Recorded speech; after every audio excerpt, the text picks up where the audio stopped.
I request Mr. Sasang Vaiphei, President of the KSO, General Headquarters. I will. Thank you so much. If you don't mind, I will take the liberty to speak in English.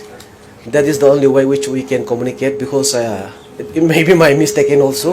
I'm very poor in speaking Manipuri, Meitei, as I'm mainly based in Shillong. That's why I have this shortest. That's my shortcoming also. I keep on learning Manipuri, and hopefully after 2-3 years, who knows, I'll be very fluent in speaking Manipuri also. And then, respected today moderator Pu Khaidem Mani, senior advocate, former chairperson MHRC, and then our resource person Dr. K. Narendra, Professor Department of Biostatistics, RIMS, and then Dr. Yumnam Premananda, HOD of Law, Manipur University. And then at the meantime, I show my gratitude to my counterpart, Disham President Pu Lamyanba. Because of him, I could turn up today. And then if not, I have no knowledge also. And then this type of discussions, I really want to take part also. And then this is the beginning of our building up emotional integrity. This is what I see at this current issue in Manipur. Before I come to NRC, I could see that there is a lack of emotional integrity and distrust within the peoples of Manipur. And then this is the reason why we always speak about the, dissecting or sidelining some particular section or communities. To bridge up all this type of discussion and sit together, I think this is the solution and the right part. So this, I appreciate the organizer very much, and then Disam and his team, their team. And then coming to directly to the NRC issues, I have no issue and I have no objection regarding this. Because this is the constitutional right, if I'm not mistaken, given by the government of India in 1951 to identify who are illegals, who are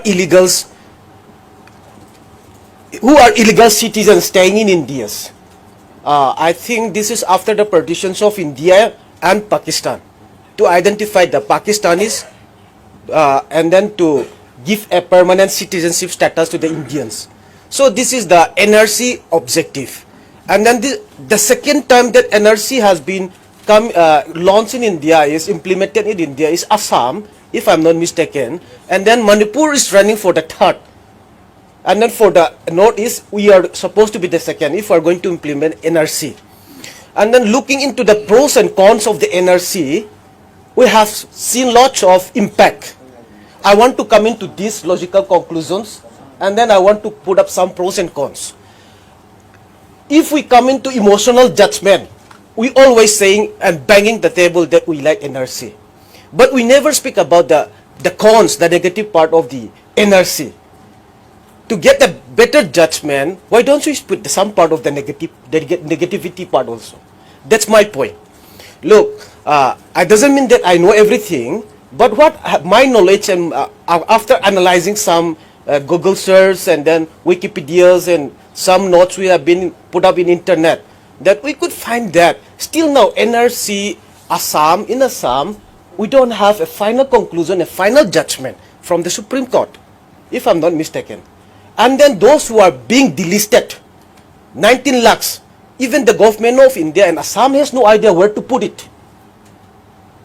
And then more than 30 lakhs are being, deregistered as citizens of Indians, and then more than 10 lakhs has been registered as Indian citizens again.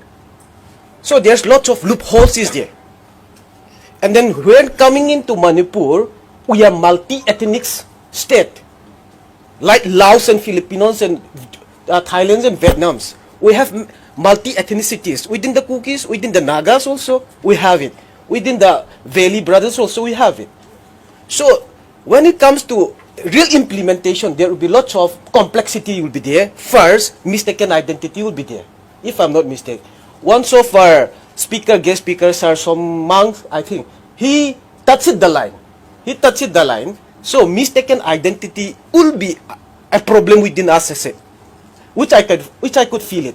Example, 7-year dissertation in Manipur, we have the history. So those people who are staying in the Silchar and then Kolkata and Guwahati, they don't have the citizenship status of Manipur anymore. What are we going to do with that? Whereas the cousins of those peoples are still here in Manipur. And then likewise, Cookies in Cabo Valley, we have it. And then we have it Nagas also. And then even Katem, which are known as Métis in Cabo Valley also. So we have it, all these sorts of cousins problems. To be frank, this is a cousin issues. The Manipur have it. And then the partition of this Manipur and India is not done by the Manipur government. It is not done by the Indian government also. So it's done by the British government. So we looking into the further assumption and our political objective that we have it. So how much impact we are going to have it? And if the impact has negatively concluded, how are we going to solve it? And then here, what I could find out is Genophobia, if I'm not mistaken. This Genophobia is the virus or the crux of the instruments or the materials that attacking us. And then it convinces our rational power into emotional. So this emotional subject cannot be reliable if it come to a judgment. So it will come outly into a strict judgment again. So this strict judgment, even the Supreme Court has said that the strict judgment cannot be justified. So I want to put it rather a rational thought than emotional. So apart from that, I just want to put it at some point again regarding Cabo Valley. Cabo Valley is a Manipuri term, if I'm not mistaken, that given to the Shan peoples. And then there, who are they living in the Cabo Valleys? And then where is our 500 Shika? All these things. If we have the right to compensate 500 Shika every month, the land is belong to us, and then the people reside there are the Manipur peoples. Like the Mizos, the Cookies, and then the Nagas, and then the Khethe peoples. And then this is the reason why we are having a Chandel and these Myanmar issues, influxing, illegal influxing. If Manipur was, if Cabo Valley was not once upon a time belongs to Manipur, then this influx will not be happen. That is a logical, conclusion also can be drawn out there. So whatever happened is happened. Now there is a political boundary. We are being divided. Then Cabo Valley we already give out to the Myanmar and then exchange with Adabar Nicobar Island. So we accept it. People who are staying there, coming to Indian side, we call it illegal influx. Still, we could not term them as refugees. We don't have the right to keep them this also, as per Ministry of Home Affairs given these terms. So this illegal influx we also call it them as illegal influx because they don't have the status and rights that we are having. So to carve them out, like from the Myanmar, like from the Chittagong Hill Tracts or from the Bangladeshi, from the Nepal and Myanmar, we have no issue. We call it these people illegal influx as illegal influx like the way others call it. So there is no sideline, there is no emotional attacking or sidelining particular section of the community should not be there. This is my humble request to the main Valley CSOs. So